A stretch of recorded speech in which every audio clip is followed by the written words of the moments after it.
Seeing our suddenly sick son, I was completely worn out, both physically and mentally.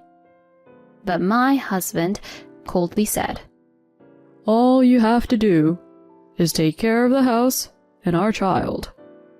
I only settled for you because I knew you'd put up with affairs." He said this without any regard for our sick son. Stunned, I watched him take a sip from his second beer. My name's Ruby, and I'm 33.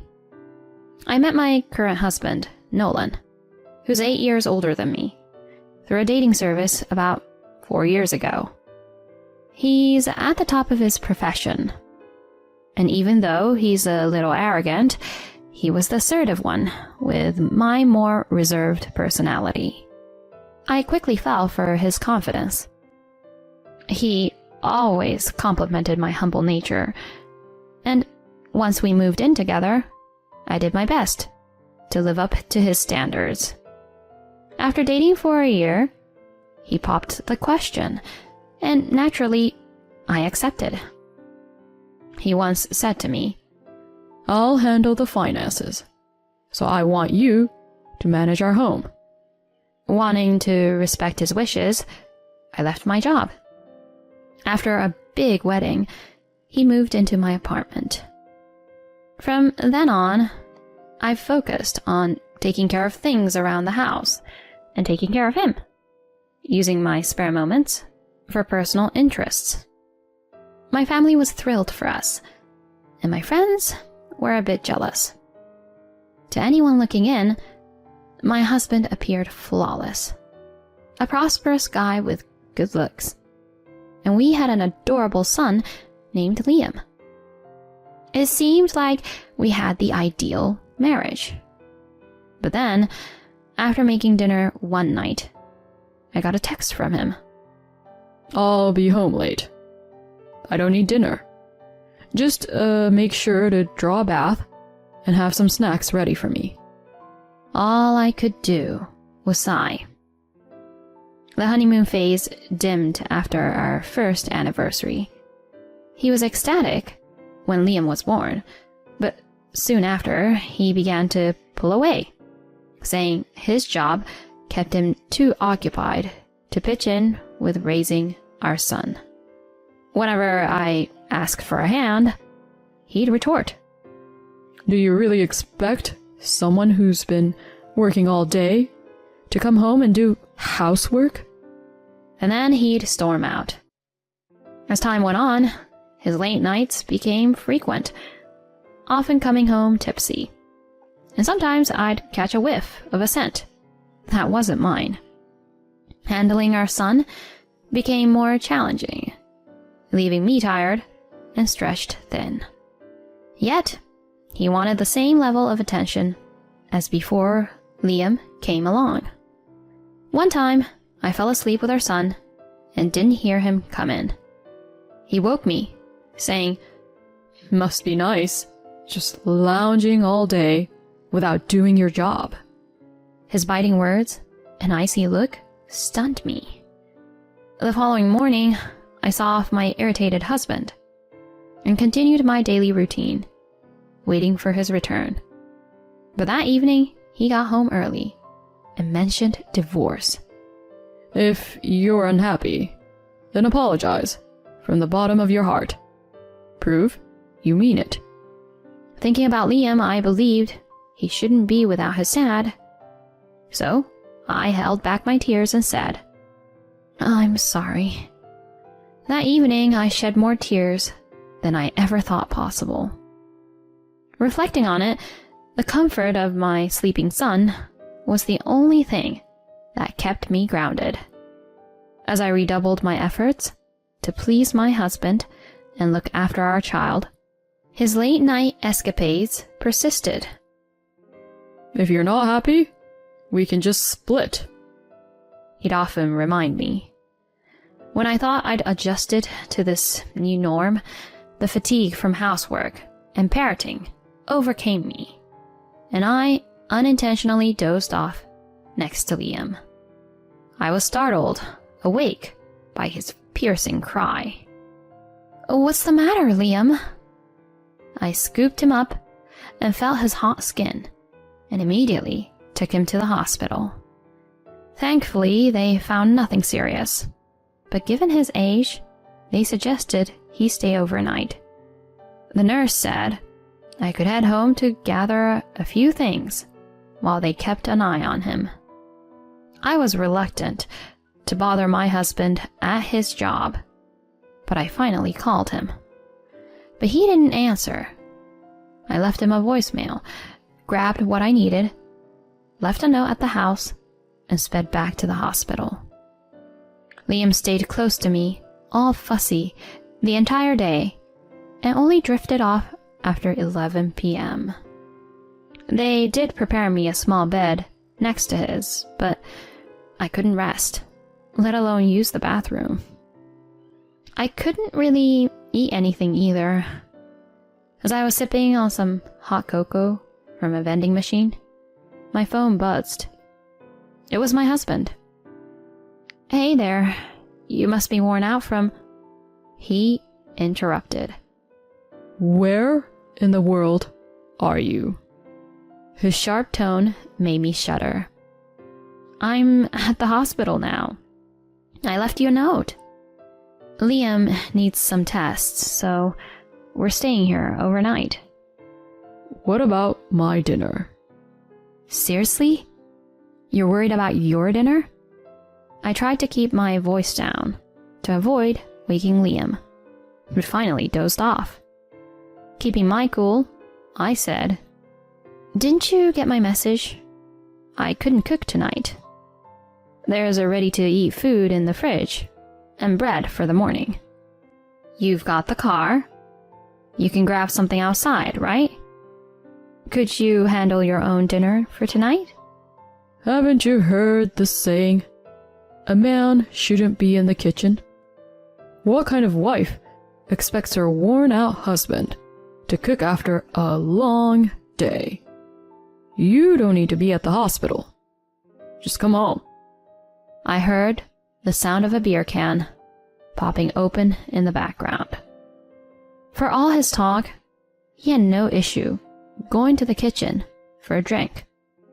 Not a peep about our son, and he wasn't coming to get me either.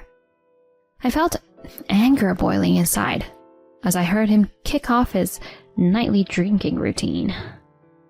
You want me to leave our son, who's not even a year old, alone here? It's still a hospital, even if it's just tests. Doesn't it bother you? My voice went higher than I intended, and he tisked in annoyance. Really? Getting brave because I can't see you? Keep acting like this, and I'll file for divorce. How do you think you'll manage on your own in this economy, with your background and education? It's your job to take care of the home, and our kid. This happened because you're slacking off. Oh, not this again. Lately, he's been tossing around the word divorce way too often. You always bring up divorce when we fight. How do you really feel about us? I couldn't hold back. Balancing childcare and home duties has always been challenging, but I hung in there, believing he truly cared about our family. I overlooked his late hours and nights out, thinking he was doing it for us. Then, I heard another beer can open on his side. Right after he took a swig, he blew up. Are you kidding me? Who do you think pays the bills here? Give me a break. What? Answering back? Your only job should be taking care of the house and our child. Then you're done for. Excuse me? Women start losing their charm after 30. I won't stay with someone who's past their prime. It's only natural for a guy to want someone younger. I only settled for you because I knew you'd put up with affairs. What? I was speechless. His biting remarks, not entirely because of the booze, left me stunned. Then I heard him laugh, mockingly. I don't want to be shackled to a family. I've had enough to drink, and I'm not hungry. I'm heading to bed. I'll be out tomorrow, so don't call and bother me, okay? If you want to keep this marriage, think about where you stand here. Remember who's putting food on the table. Then he just hung up on me. Something in me broke. All of a sudden, everything felt unreal. Seeing that he only viewed our marriage and child as conveniences, all the love I felt for him disappeared. My sadness quickly turned to rage. I couldn't let it slide that he didn't value our own son. I wasn't the docile wife he thought he knew. I was set on making him regret taking a mother for granted. The following day, while Liam was getting his tests, I reached out to a private investigator. A couple of days later, with Liam thankfully in the clear, we headed home. Predictably, my husband wasn't there for us, and didn't react to my update about Liam's condition. He eventually got home at the crack of dawn, clearly drunk. I greeted him at the door, saying softly, "I've thought about where I stand." Fine. I won't hold it against you this time. Consider yourself lucky.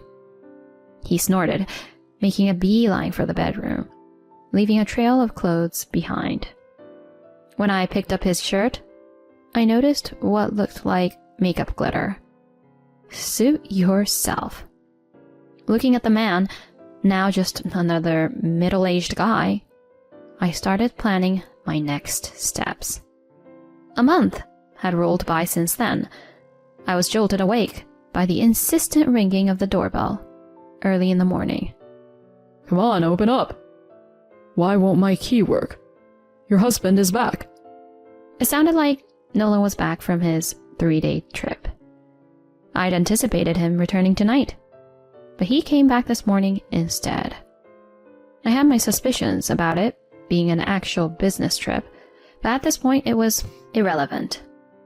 Squinting through my sleepiness, I called his number. "Do you mind? It's early, and you're bugging the neighbors." The key's not working. Did Liam mess with it? This is what happens when you're not paying attention. The lock isn't broken. What? That doesn't make sense. I swapped out the locks while you were away. You did what? Peering out from the upstairs window, I could see him standing there, looking completely lost. What on earth did you do without asking me? Who do you think runs this house? I'll divorce you.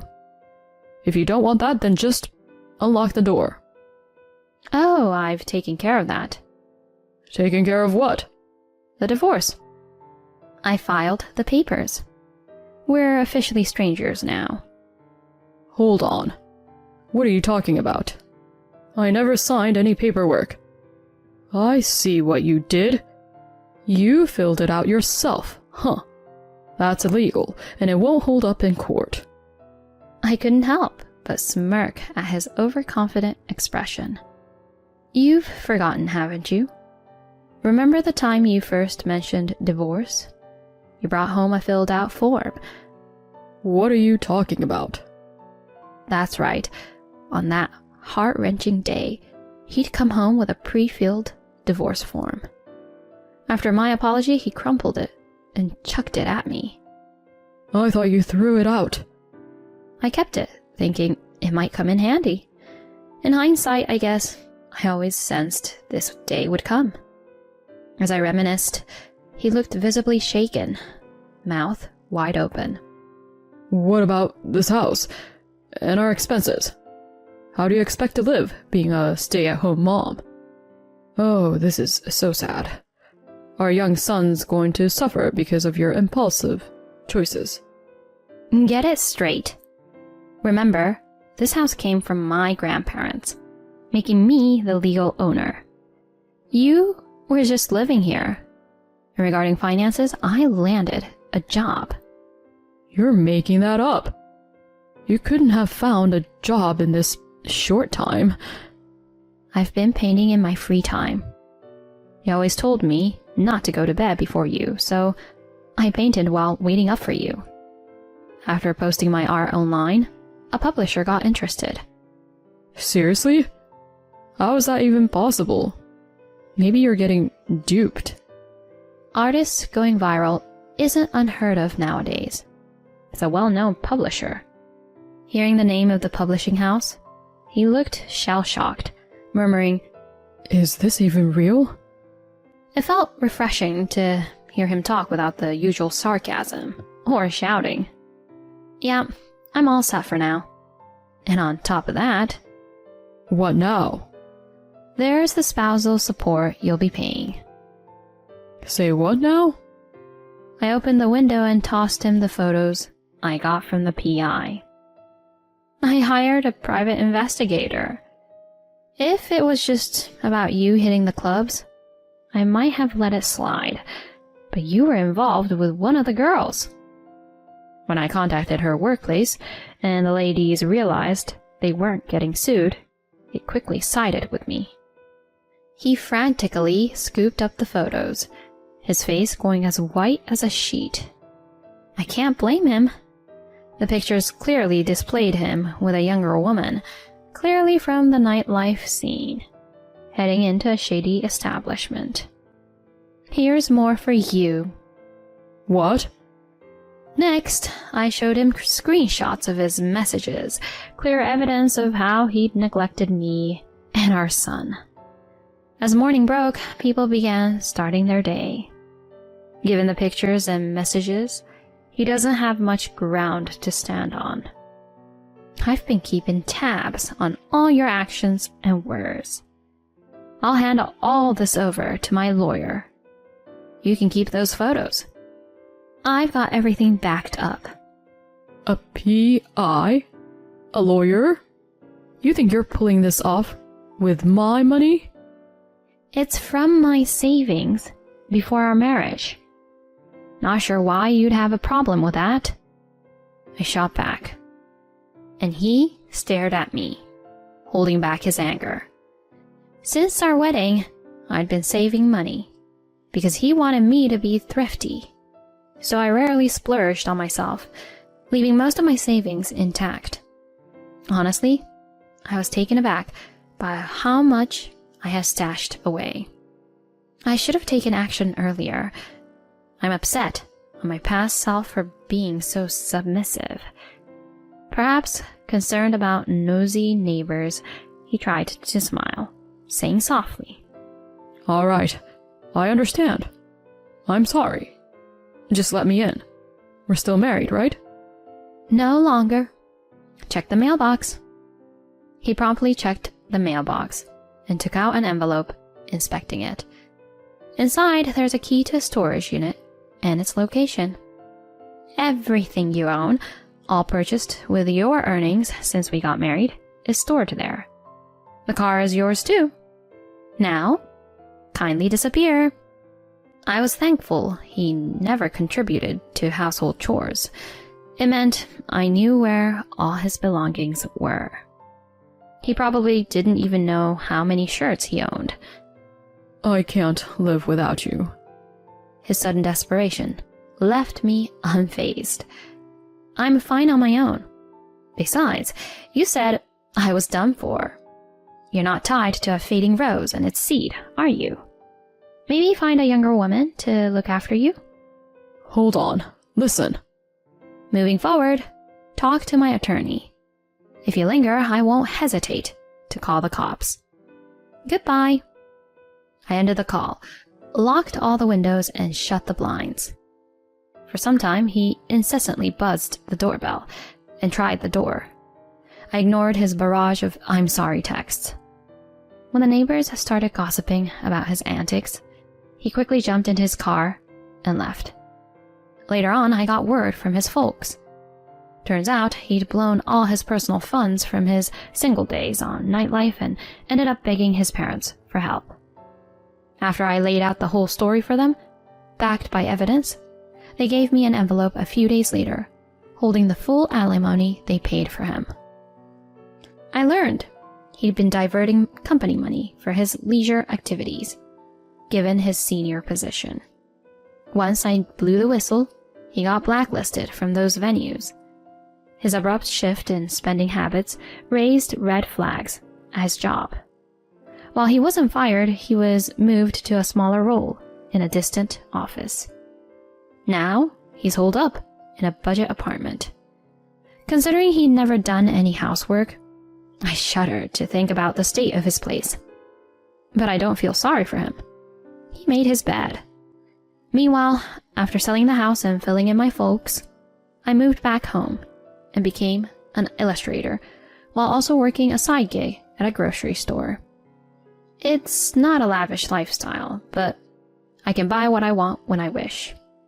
My parents have been a rock, and best of all, my son has been thriving with no significant health issues.